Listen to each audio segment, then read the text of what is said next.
السلام علیکم ورحمۃ اللہ وبرکاتہ۔ الحمد للہ وکفا وسلام علی حبیبہ المصطفیٰ، اما بعد فاعوذ باللہ من الشیطان الرجیم، بسم اللہ الرحمن الرحیم۔ لن تنالوا البر حتى تنفقوا مما تحبون وما تنفقوا من شیء فإن اللہ به علیم۔ صدق اللہ مولانا العظیم۔ بارگاہ رسالت معاب صلی اللہ علیہ وسلم میں درود پاک کا ہدیہ پیش کریں۔ اللہم صلی علی سیدنا و مولانا محمد معدن الجود والکرم وآلہ واصحابہ الکرام وابنہ الکریم وبارک وسلم صلاة دائمة سرمدا ابدا۔ اسلامی مہینوں کا یہ آخری مہینہ ذی الحجۃ الحرام، اور اس کے بعد پھر پہلا مہینہ محرم الحرام دو عظیم قربانیوں کو یاد دلاتا ہے، اور خاص طور پر قرآن عظیم کی ایک آیت میں نے آپ کے سامنے رکھی۔ اللہ تعالیٰ فرماتا ہے لن تنالوا البر حتى تنفقوا مما تحبون، تم اس وقت تک بھلائی کو اور کامیابی کو نہیں حاصل کر سکتے جب تک اپنی پسندیدہ چیز اللہ کی بارگاہ میں خرچ نہ کر دو۔ اللہ تعالیٰ کی بارگاہ میں جب تک اپنی پسندیدہ چیز قربان نہیں کرتے، تم اس بڑی کامیابی کو نہیں حاصل کر پاؤ۔ یہاں حکم اس لیے ہے کہ انسان کے نفس کو مارنا ہے، ختم کرنا ہے۔ عام طور پر ہم اپنی پسندیدہ چیزوں پر قبضہ کر کے بیٹھتے ہیں، ان کے ساتھ دل لگائے ہوتے ہیں۔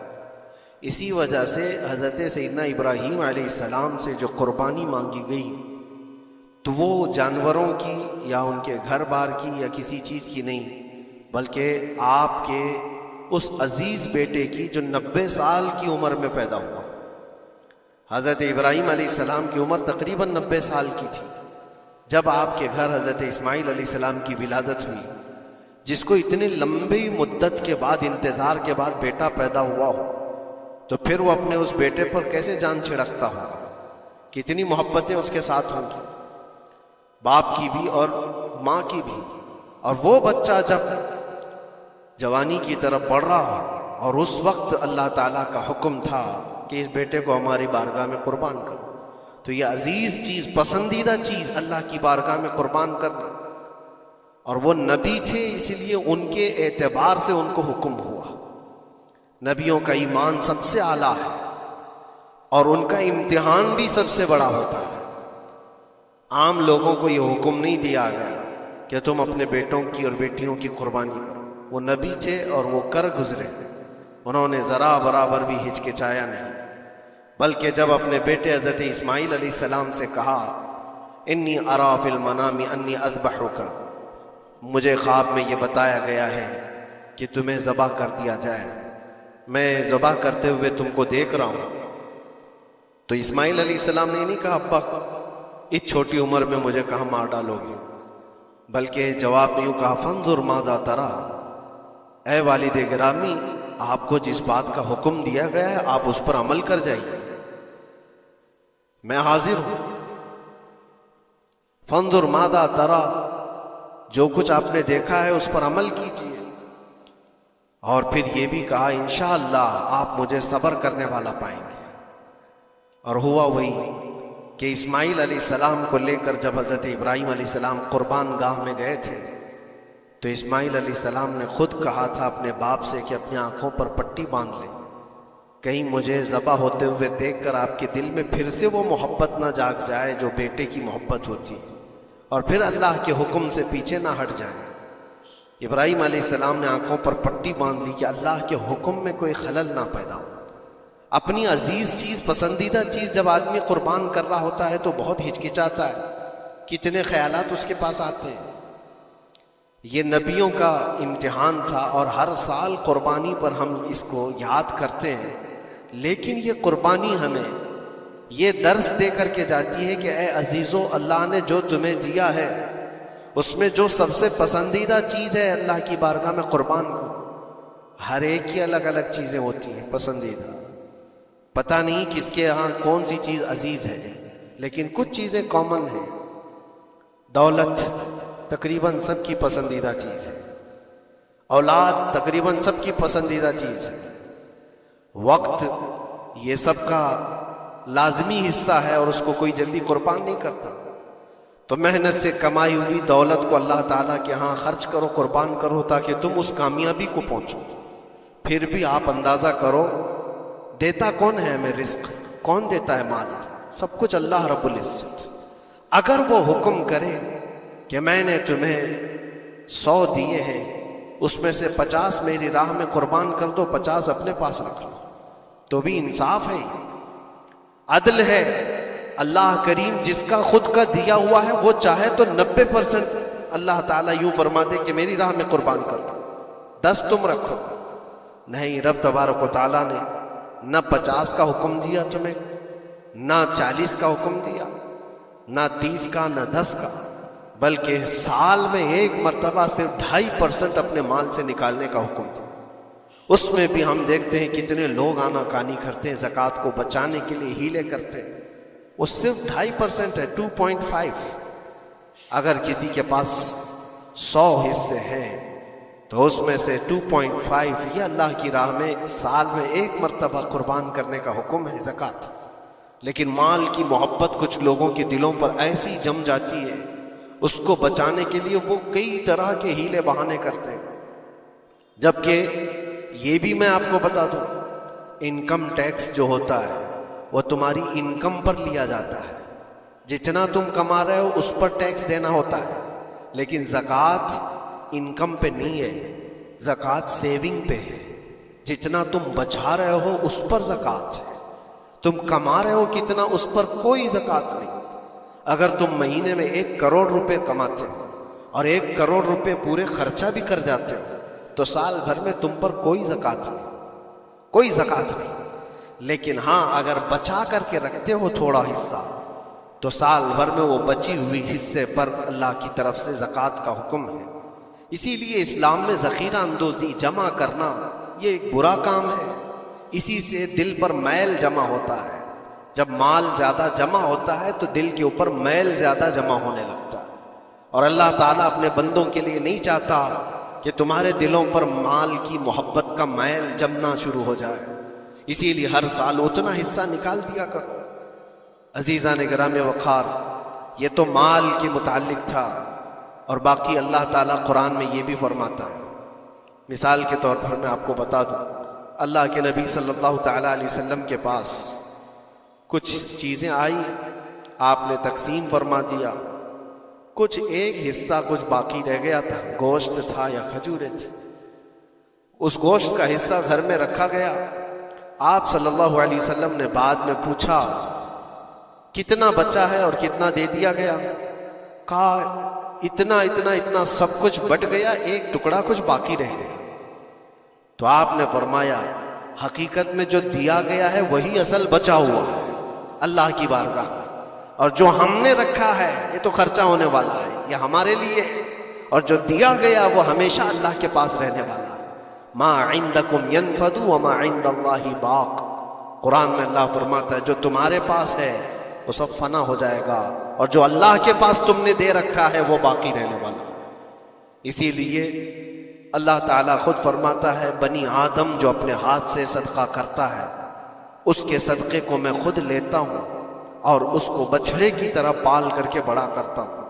قیامت کے دن وہ بندہ آ کر دیکھتا ہے ایک سکہ کچھ خیرات کیا تھا اپنی زندگی میں، اور وہاں دیکھو تو پہاڑ کے برابر نیکیاں اس کی ہوں گی۔ وہ پوچھتا ہے اتنی میری کہاں سے آ گئی؟ تو رب تعالیٰ فرماتا ہے تیرے اس چھوٹے سے صدقے کو میں نے پال کر کے اتنا بڑا کیا۔ تو جو تم دے رہے ہو اللہ کے ہاں وہ باقی ہے، وہ بچا ہوا ہے۔ ہوتا یہ ہے میرے عزیزوں، جو چیزیں ہماری عزیز ہیں، جو محبوب ہیں، اس کو ہم قربان کرنا نہیں چاہتے جلدی۔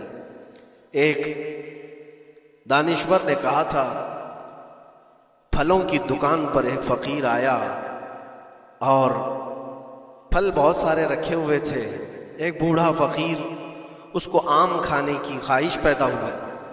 اس نے دکان والے سے کہا کہ مجھے اللہ کے نام پر کچھ دے دو، ظاہر سی بات ہے جو چھٹے ہوئے آم تھے، جو نکالے ہوئے تھے، جن کے اندر سڑن پیدا ہو چکی تھی، وہ سائڈ کیا گیا تھا، اس میں سے نکال کر کے اس نے دے دیا فقیر کو۔ عام طور پر یہی ہوتا ہے، دینے کے لیے جو نکالا جاتا ہے وہ الگ ہوتا ہے۔ وہ لیا، تھوڑی دیر کے بعد اس کے پاس 10 درہم تھے۔ وہ فقیر آیا اور کہا 10 درہم ہے، اس کے مجھے آم چاہیے، یہ پیسوں کے اچھے آم ہیں۔ تو 10 درہم لیا دکان والا اور اچھے سے چن کر کے 2 آم اس کو دیا جو بنتے تھے۔ وہ فقیر ہاتھ میں دونوں آم لیا اور پھر اللہ کی بارگاہ میں دکھا کر کہا، اے اللہ، دیکھ اس بندے نے تجھے کیا دیا ہے اور مجھے کیا دیا ہے۔ تیرے نام پر مانگا تھا تو سڑی ہوئی چیزیں دیا، اور میرے پیسوں سے دیا ہے تو اچھا مال دیا۔ کیا یہ عام طور پر نہیں ہوتا ہمارے ہاں؟ کھانا اگر بچ جائے تو اسے تک بانٹنے میں دے دیا جائے۔ اس وقت مدرسے کے بچے یاد آتے ہیں، ولیمے میں، شادی میں، منگنی کی رسم میں کھانا دیگوں بنایا جاتا اور بچ جائے تو سوچتے ہیں کسی مدرسے میں غریب طلبہ کو دے دیا جائے، یا فقیروں اور مسکینوں کو کھرچن دینے کے لیے ہم کھڑے رہتے ہیں کہ بچ گیا ہے، خراب ہو جائے گا، اس سے اچھا ہے کہ غریب لوگ کھا لیں گے۔ ایسا کیوں نہیں ہوتا کہ جب دیگ پک کر تیار ہو جائے تو اس کا اوپر والا پہلا کھانا فقراء کو دے دیا جائے، کیونکہ وہ اللہ کے نام پر دیا جا رہا ہے۔ ہمارے اپنے کھانے سے پہلے غربا اور مساکین کا خیال کر لیا جائے۔ اسی لیے مجھے وہ بات یاد آتی ہے، رسول مکرم صلی اللہ تعالیٰ علیہ وسلم کی عادت کریمہ تھی، جب آپ کے دسترخوان پر کوئی فقیر آتا تو اللہ کے نبی صلی اللہ علیہ وسلم کے دسترخوان پر جو کچھ ہوتا سب سے پہلے اس کو پیش کر دیتے۔ حضور پاک صلی اللہ علیہ وسلم رمضان کے مہینے میں دسترخوان پر بیٹھے ہوئے ہیں، ایک مسافر آیا بڑی دور سے، وہ حضور کو ملنے کے لیے آیا تھا۔ حضور پاک صلی اللہ علیہ وسلم اصحاب صفہ کے ساتھ، جو 70 صحابہ، غریب صحابہ حضور کے در پر پلتے تھے، ان کے ساتھ افطاری کر رہے تھے، اور ایک مسافر آیا، اس کو بلایا گیا، آ جاؤ دسترخوان پہ۔ 70 لوگوں کے بیچ میں دودھ کا ایک پیالہ تھا بس افطاری کے لیے، اور وہ جو مسافر آیا اس کو بٹھایا گیا، بڑا بھوکا تھا، اس سے کہا گیا لو آپ تناول کرو، آپ دودھ پی لو۔ اس نے اٹھایا، کسی کا خیال ہی نہیں کیا، پورا دودھ پی گیا۔ اللہ کے نبی صلی اللہ علیہ وسلم نے مسکرا کر کہا، اللہ تیرا بھلا کرے، آتا ہے فقیروں پہ انہیں پیار کچھ ایسا، خود بھیگ دیں اور خود کہیں منگتے کا بھلا ہو۔ ہماری پسندیدہ چیز اگر کوئی اٹھا لے تو پھر ہم آگ بگولا ہو جائے۔ خاص طور پر اگر یہ آزمانا ہو تو رمضان میں افطار کے موقع پر دیکھیں، اپنے دسترخوان پر سے ہمارے سامنے کی چیز کوئی اور اٹھانے لگ جائے تو پارا چڑھ جاتا ہے، غصہ آنے لگتا ہے، ہم نہیں دینا چاہتے، وہ سارا اپنا جمع کر کے رکھا ہوا ہوتا ہے۔ یہی وہ امتحان ہے جو قرآن میں اللہ فرماتا ہے، اپنی پسندیدہ چیز جب تک تم اللہ کی بارگاہ میں نہیں قربان کرو گے اس کامیابی کو نہیں پہنچ سکتے۔ ہمارا دل چھوٹا ہے، اسی وقت اندازہ ہو جانا چاہیے کہ میرے دل میں وسعت کتنی ہے، کشادگی کتنی ہے۔ آزما کر کے دیکھ لینا، افطاری کے ٹائم پہ تھوڑا سا تمہارا شربت کوئی اٹھا لے، یا کوئی فروٹ تمہارے ادھر سے ادھر کر دے دسترخوان پر۔ جھگڑے ہوتے ہیں بہت سارے، غصے میں آگ بگولا ہوتا ہے، لال پیلا ہوتا ہے، پتہ نہیں کیا کیا سنا دے گا۔ دن بھر کا صبر کیا ہوا آدمی وہ افطاری پر موجود چھوٹے سے ٹکڑے فروٹ کے اپنے دوسرے بھوکے بھائی کو دینا نہیں چاہتا، لیکن یہی چیز میں آپ کو بتاتا ہوں، کھا کر کے جب شکم سیر ہو جائے، پیٹ بھر جائے، مسجدوں میں افطار کے بعد ہم نے دیکھا ہے ڈھیروں فروٹ کے ٹکڑے پڑے ہوئے رہتے ہیں، اب اس کی طرف کوئی دیکھتا بھی نہیں، پیٹ بھر چکا ہے، وہی فروٹ ہے، وہی شربت ہے، وہی سب کچھ ہے، لیکن وہ گرا ہوا ہے، پڑا ہوا ہے، کہیں تو گٹروں اور نالیوں میں پھینک دیا جاتا ہے، یا اگر کوئی کھانے والا نہ ہو تو پھر رمضان میں مانگنے والے یا فقیروں کو ڈھونڈا جاتا ہے۔ اپنا پیٹ بھر جانے کے بعد پھر فقیروں کو ڈھونڈنا، یہ وہ امتحان نہیں ہے جو ابراہیم علیہ السلام نے دیا تھا۔ ہاں، اللہ کے نبی صلی اللہ تعالیٰ علیہ وسلم کے جو اخلاق تھے وہ صحابہ میں بھی تھی۔ صحابہ کرام رضوان اللہ تعالیٰ علیہ مجمعین کی وہ باتیں میں آپ کو بتاؤں۔ حضور پاک صلی اللہ علیہ وسلم کی بارگاہ میں ایک مہمان آتا ہے رات کے وقت، اور حضور صلی اللہ علیہ وسلم اپنے صحابہ میں فرماتے ہیں، ہے کوئی جو میرے مہمان کی مہمان نوازی کرے، اللہ اسے جنت سے کھانا کھلائے۔ صحابہ تو ظاہر سی بات ہے ہر نیکی کو بڑھ چڑھ کر کے لیتے تھے. ایک صحابی تھے حضرت طلحہ رضی اللہ تعالیٰ عنہ، انہوں نے کچھ دیکھا ہی نہیں گھر میں ہے کہ نہیں ہے، فوراً کہا یا رسول اللہ اس مہمان کو میں لے جاتا ہوں. حضور پاک صلی اللہ علیہ وسلم سے درخواست کی اور لے کر کے گھر آ گئے. پتہ چلا بیوی کو نے کہا پہلے تو ہمارا خود کا ہی کھانا نہیں ہے، آپ مہمان بھی لے آئے. صحابی رسول نے اپنی بیگم سے پوچھا کتنا ہے؟ کہا ایک آدمی صرف کھا سکتا ہے.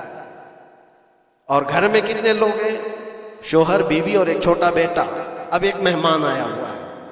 صحابی رسول نے اپنی اس فکر کا اظہار کیا بیگم سے کہ اب کیا ہوگا، ایک آدمی کھا سکتا ہے اور 4 لوگ یہاں موجود ہیں. اللہ اکبر. وہ خواتین بھی حضور کے زمانے کی کیسی تھی.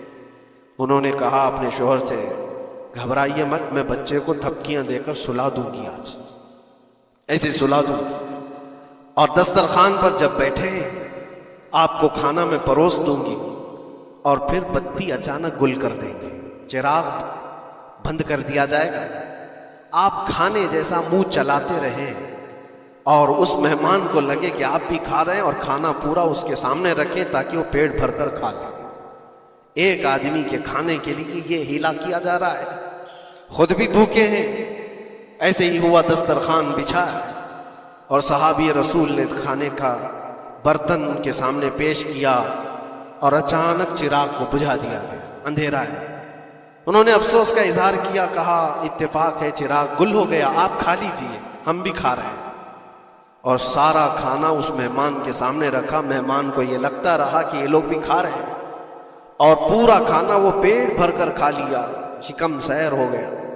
اور اس کے بعد برتن اٹھا دیا گیا. وہ صحابی رسول حضرت طلحہ بھی بھوکے سوئے، ان کی بیوی بھی بھوکی سوئی، ان کا بیٹا بھی بھوکا سویا، صرف ایک مہمان کی مہمان نوازی کے لیے اپنی عزیز چیز، اپنی پسندیدہ چیز قربان اللہ کے نام پر. لیکن میرے عزیزوں، واقعہ صرف اتنا ہی نہیں ہے. صبح ہوتی ہے، حضور پاک صلی اللہ علیہ وسلم صحابہ سے کہتے ہیں طلحہ کہاں ہے؟ حضرت طلحہ اس مہمان کے ساتھ آئے. حضور دیکھ کر مسکرانے لگے. طلحہ تمہاری مہمان نوازی کی تعریف جنت میں فرشتوں کے درمیان ہو رہی ہے. اللہ تبارک و تعالیٰ تمہاری مہمان نوازی کی تعریف فرما رہا ہے. جبرائیل آئے تھے اور مجھے بتا گئے کہ آپ کے ایک صحابی نے اللہ کے نام پر اپنا سب کچھ اس مہمان کو کھلایا. یہ ہے جس کو ایثار کہتے ہیں، اس کو کہتے ہیں یہ قربانی. پیٹ خالی ہو اور دوسرے کا خیال ہو. پیٹ بھر جانے کے بعد تو پھر وہ ویسٹیج دینے کی بات آتی ہے، اپنے گھر کا بوجھ نکالنے کی بات آتی ہے.